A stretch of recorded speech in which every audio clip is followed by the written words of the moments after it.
Mental Krishna ఉంది కదా, నా కథ కాదు అది, ఒక హీరో కథ. ఎవరంటే తొట్టంపూడి వేణు హీరో, తెలుసు కదా. అవునవునవును. అతని కోసం రాసిన కథ రాసి అతని కోసం పెట్టాం. పెడితే నేను కథ చెప్తే బాగుంది మురళి గారు, నైటీ నేను వేయలేను, వెయిటీ నేను చేయనన్నాడు. నేను ప్రొడ్యూసర్ గారికి చెప్పా, ఏమండి మరి హీరో గారు నైటీ వేయరంట, నైటీ లేకపోతే కథ మరి ప్రాబ్లం అయిపోయింది కదా, ఎట్లా ఆపేద్దామా అన్న. ఎందుకు ఆపేయటం, మీరే చేయండి అన్నాడు. నేను ఎందుకు చేస్తాను సార్, క్యారెక్టర్ మీకోసం రాసుకోలేదు మెంటల్ కృష్ణ.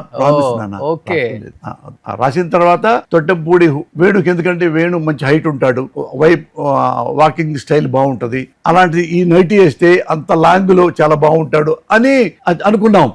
అతనికి ఇష్టం లేదు నైటీ వేయటం. అందుకని ప్రొడ్యూసర్ ఏమన్నా అంటే మీరే వేసేయండి సినిమా హీరోగా అన్నారు.